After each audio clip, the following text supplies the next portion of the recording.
Magandang araw gabi sa inyong lahat, mga giliw kong taga-subaybay. Ang kwentong iyong mapakikinggan ngayon ay hango sa tunay na pangyayari ng isa nating listener. Kaya wag na nating patagalin pa. Simulan na natin ang kanyang kwento. Dear Katete, sumulat po ako sa inyo para akin ring ibahagi ang kwento na aking naranasan na hanggang ngayon ay hindi ko pa nakakalimutan. Sa kasalukuyan, Katete,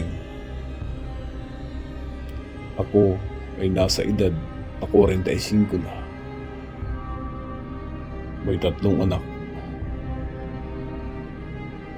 Pero sariwa pa rin sa aking alaala ang nangyari sa aking kabataan. Katete, ang kwentong ito ay hindi kwento para sa akin, kundi ang kwentong ito ay para sa aking best friend. Taong 1990, Katete. Sa panahon na ako ay kabataan, meron akong isang best friend. Itago na lang po natin siya sa pangalang Jonas. Katete, si Jonas at ako ay talagang laging magkasama. Kahit saan trip, kalokohan, kasiyahan, maging sa pambababae. Kaming dalawa lagi ang laging magkasama. Magkasangga baga, sa madaling sabi, Katete. Nung kami ay nag-high school, lagi pa rin kami magkasama. Katete, nung magkaklase kami nung high school, 4th year high school to, Katete.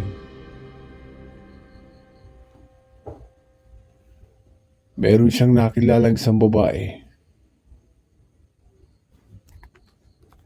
Kahit ako makapagsasabi, ay talaga namang napakaganda niya, Katete. Majorette siya sa campus namin. Magandang mukha. Balingkinitan ng katawan. At napakatangkad niya, Katete. Bagay na bagay sa kanya yung kanyang katawan sa tuwing siya ay nagme-majorette. Kaya ganun na lang, Katete, yung paghuhumaling ng aking best friend na si Jonas. Linigawan niya ito, ginawa niya lahat. Mapaibig lamang yung babae. Ilang buwan pagtsatsaga ng aking best friend ay sa wakas nagbunga rin ang kanyang inaasam.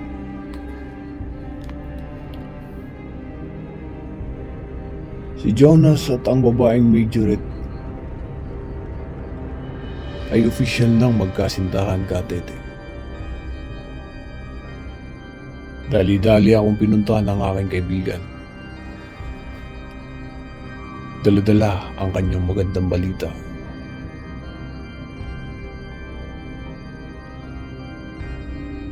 Sabi niya,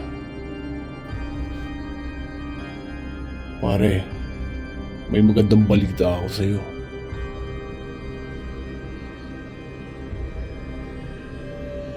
Si Catherine, tsaka ako, ay kami na.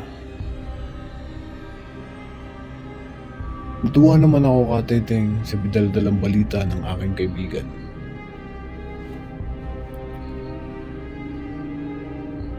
Naging masaya sila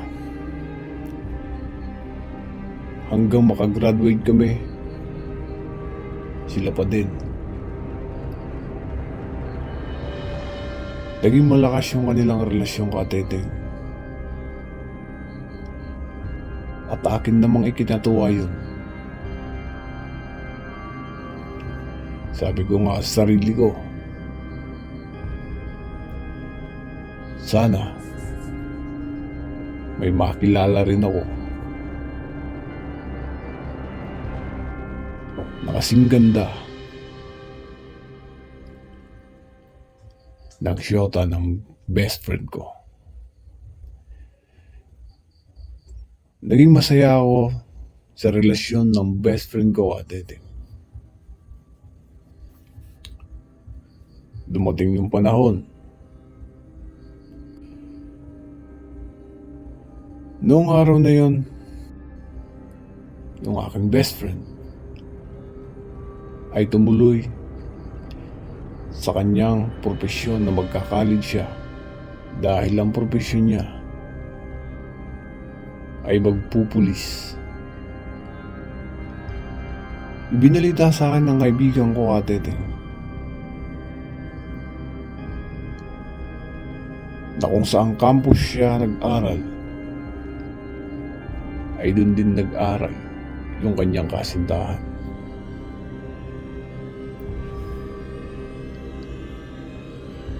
Dumating yung araw, buwan, taon, ay ganun yung naging sistema ko. Tuwing Sabado at Linggo, yun lang ang aming pagkikita, magbabanding, kwentuhan. Pag merong budget, Kateteng, nakakapag-inom kami.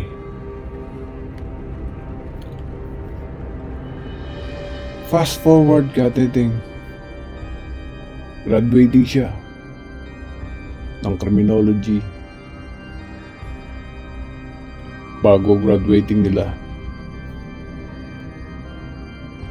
nagkwento siya sa akin. Ang sabi niya, pare,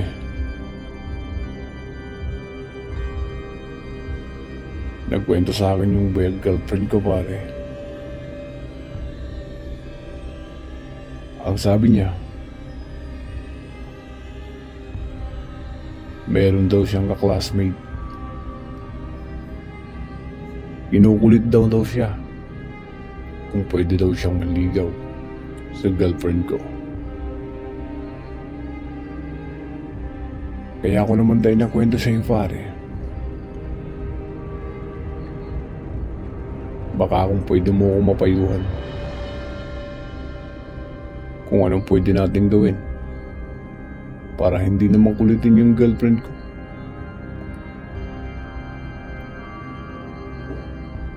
Sabi ko sa'yo, pare,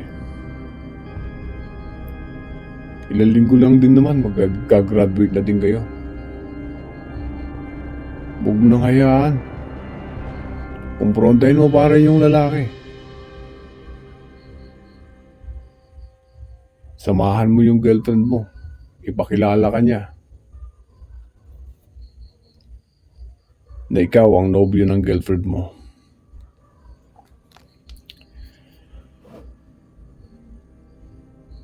Sa mga payo ko na yun, nakinig yung aking best friend.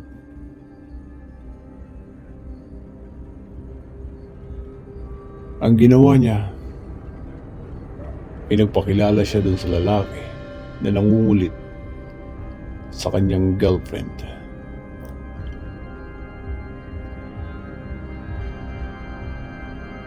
Isang buwan pagkatapos ng graduate ng aking best friend, ay muli kaming nagkita. Nagkwenta uli siya sa akin. At ang sabi, "Pare, nagkaharap na kami nung lalaki nang uulit sa girlfriend ko. Nung pinakilala ko ng girlfriend ko na ako yung kanyang nobya, natanggap niya naman.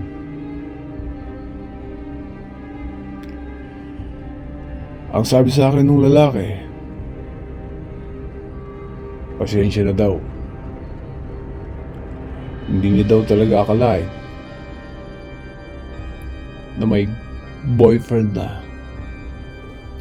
si Catherine.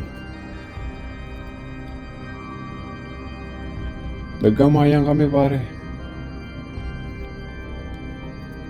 At humingi sa akin ng pasensya yung lalaki. So hinayaan ko na, pare. Hindi na ako nagsungit. Hindi na rin ako nagtapang. Madali namang kausap eh. Ganun ba, pare? Hindi maigi. Kung madali lang naman palang kausap yun.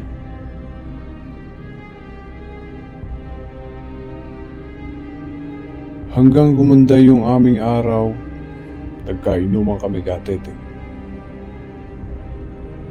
Tagay dito, inuman dun. Ang ilang mga buwan, nagpangita kami sa isang liga ng basketball. Nakita ko yung best friend ko naglalaro. Pero ang ipinagtataka ko, meron siyang benda sa liig.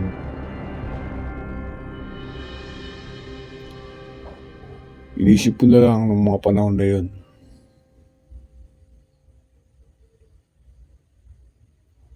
Baka may pigsa. O kung may chikinini sa liig, ayaw niya lang ipakita sa mga tao. So hinintay ko yung matapos yung kanilang laro at lalapitan siya. Paglapit ko, "Pare, ano yung benda sa liig mo?" Ito, pare. Meron lang akong pigsa sa liig. Pero maliit pa, pare. Hindi pa naman masyadong masakit. Ayaw ko lang malamog kaya ako linagyan ng benda. So nung malaman ko yung sinabi sa akin ng pare ko, hindi na ako masyadong nag-usisa.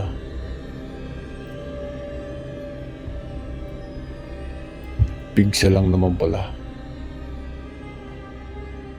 Mula noon, nung matapos yung liga dun sa amin, naging busy kami sa kanya-kanyang karir. Nagkaroon ako ng trabaho sa may bayan sa amin. So minsan, linggo na lang kami nagpapangita ng aking best friend. Ilang buwan pa makalipas, Katete. Merong isang tropa na nakapagkwento sa akin na yung aking best friend daw ay nakahilata dahil sa karamdaman.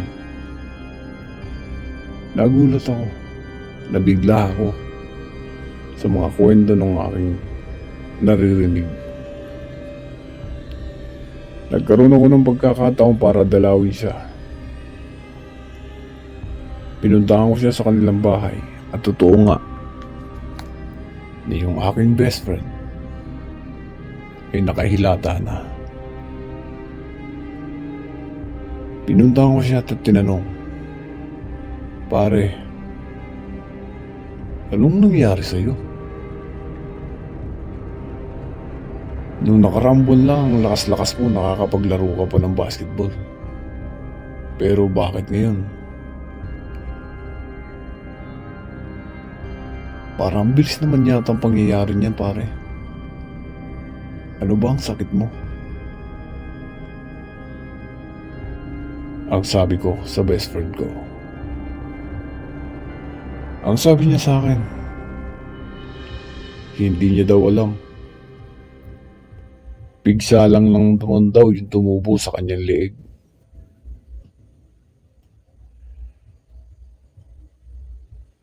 Ang sabi ko pa, pare, pwede ko bang makita yung sugat sa leeg mo? Kung talagang pigsa yan, pare, hindi ka mangangayayat ng ganyang kapayat. Tsaka madali lang namang gumaling yung pigsa.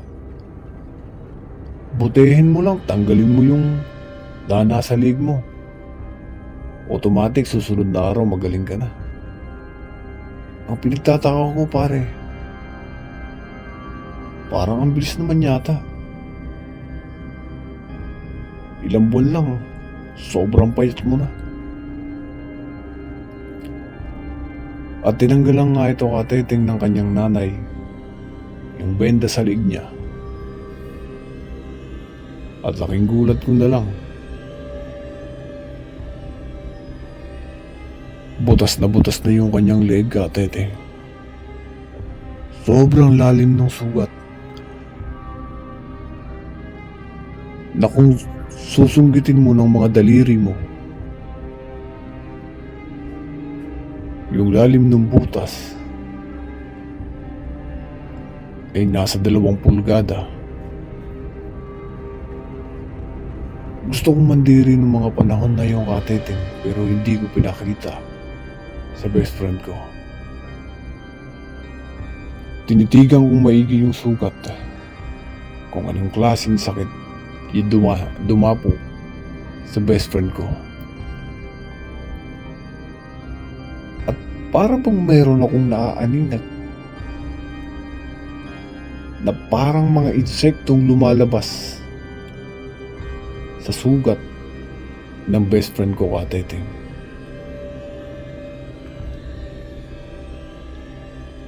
Ang buong akala ko ay mga insekto lang na lumilipad-lipad sa paligid namin. Kaya agad ko itong tinitigang maigi at linapitan. At laking gulat ko, kateting.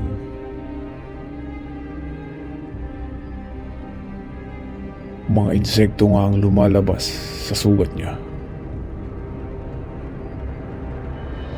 Agad ko itong pinatakpan sa kanyang magulang.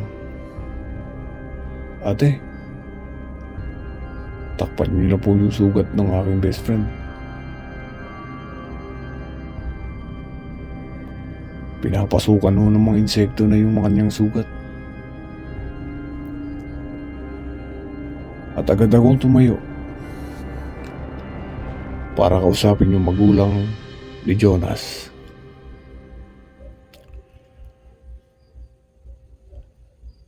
Sabi ko sa kanyang magulang, hindi po normal yung sugat ni Jonas. Nakakapagtaka naman po. Alam ko po na nakikita nyo rin yung lumalabas ng mga insekto sa sugat ni Jonas. Ang sabi ko sa mga magulang niya, kateting. Ang sagot naman sa akin ng kanyang magulang, alam daw nila at para daw binarang ang kanilang anak. May plano nga daw sila na uwi sa probinsya ng kanyang magulang na nanay para dun ipagamot.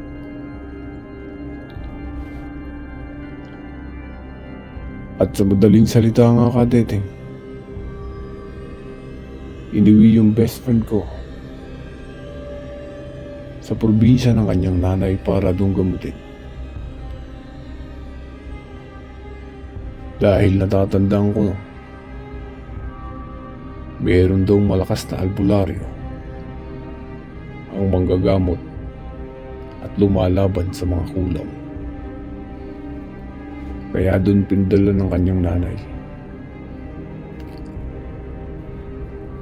So ako naman, kateting, dasal ang aking naging sandigan na sana gumaling na yung aking best friend. Makalipas ang mga ilang buwan, binalik na yung best friend ko dito sa lugar namin. At agad-agad ko siyang pinuntahan sa kanilang bahay para makibalitaan na rin kung ano na at kumusta na ang kalagayan ng aking best friend.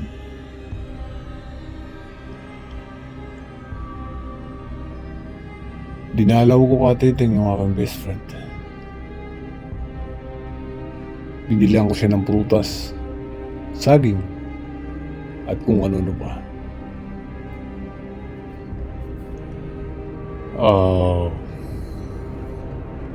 Magandang araw po. Dadalawin ko lang po sana si Jonas. Kukumustahin ko po sana ang kanyang kalagayan. Ang sabi ko sa kanilang mga magulang. Agad-agad naman akong pinatuloy katiting. Ang sabi sa akin ng tatay, bago ako pumasok sa kanyang kwarto, "Iho, alam mo ba na yung best friend mo ay kinukulam? At sobrang lakas ng kumukulam sa best friend mo. Sa totoo lang,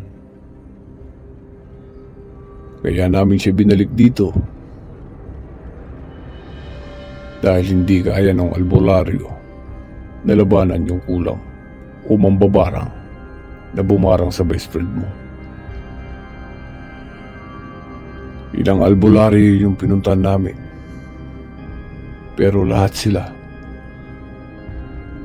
sumusuko dahil hindi daw nila kaya yung kapangyarihan ng bumabarang sa best friend mo. Nagtaka ako katiting. Sino naman kaya ang pwedeng gumawa sa best friend ko para gawan siya ng ganyang kasalbahing? Sobrang napaisip ako ng napakalalim. At biglang pumasok sa akin katiting yung kanyang nobya. Hindi niyo po ba natanong yung kanyang kasintahan? Baka po siya may alam. O baka may nakagalit ang best friend ko na yung girlfriend niya yung nakakaalam. Ang sabi ko pa sa magulang ni Jonas, ang sabi sa akin ng kanyang girlfriend, wala naman daw siyang nakakaaway o nakakagalit sa campus hanggang mag-graduate daw sila. Wala daw siyang nabalita ang nakaaway ng aking anak.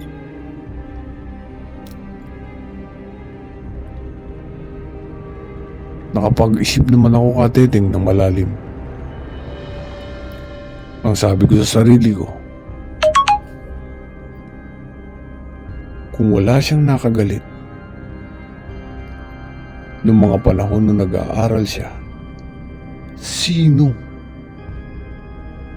ang pwedeng sumalbahay sa kanya? Sobrang lalim ng isip ko katiting. Inisip kong maigi kung sino ba talaga ang pwedeng sumalbahay sa best friend ko. At biglang pumasok sa isipan ko na baka may posibilidad na ang sumalbahe sa best friend ko ay hindi kaya yung lalaki na nangungulit sa kanyang girlfriend.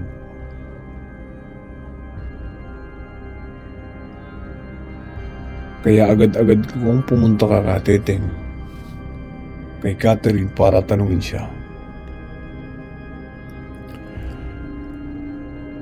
Hindi na ako nagdalawang isip. Pinuntahan ko kagad yung bahay ni Catherine. Tinanong-tanong ko siya, inusisa ko siya sa lahat dahil din naman silang dalawa ay laging magkasama sa campus. At ganun pa rin yung naisabi sa akin ni Catherine na ang kanyang kasintahan ay wala man lang ni na nakaaway o nakagalit.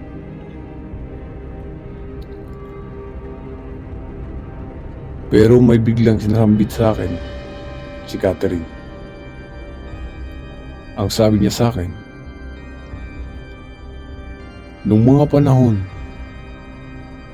na kinukulit siya ng kanyang kaklasmate na lalaki, ay sa sobrang kulit dahil ayaw nga namang maniwala meron na siyang nobyo,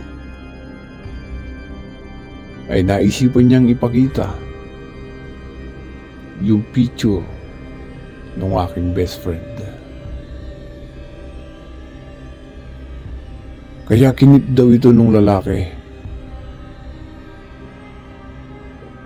Dahil ang sabi, baka kung sakali daw makita niya yung aking best friend sa campus, ay siya na daw ang mismong magpapakilala.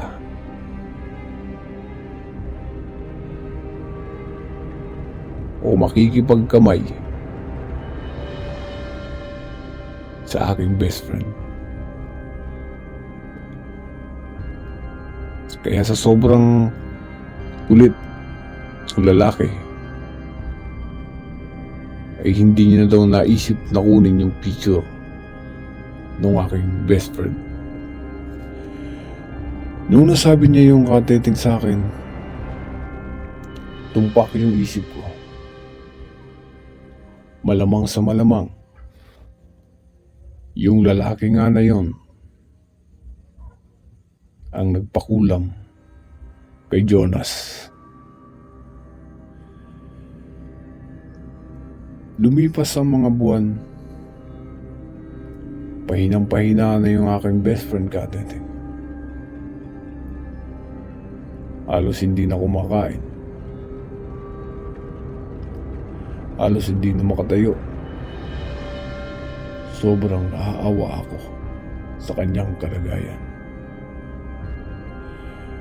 Wala naman akong magawa kung paano ko siya matutulungan sa ganyang karamdaman. Dumating na yung ilang panahon pa Teteng at binawian na yung best friend ko ng buhay. Na hindi man lang siya gumaling. Na wala man lang ni isang albularyo na nakapuksa sa lakas ng barang na kanyang natanggap. Anong aral ang mapupulot natin sa kwentong ito? Tandaan natin mga kapatid, piliin natin laging makisama o makipagkapwa-tao sa mga nakakasalamuha natin o nakakasama natin kung saan man tayong propesyon dalhin. Pero lagi nyo rin tandaan mga kapatid, wag na wag kayong basta magtitiwala sa isang tao, lalo na hindi nyo pa ito kilala. So hanggang dito na lang yung ating kwento. Magkita-kita tayo sa susunod ng mga kwentong aking ibabahagi dito lang sa Kwentong Katatakutan sa Probinsya.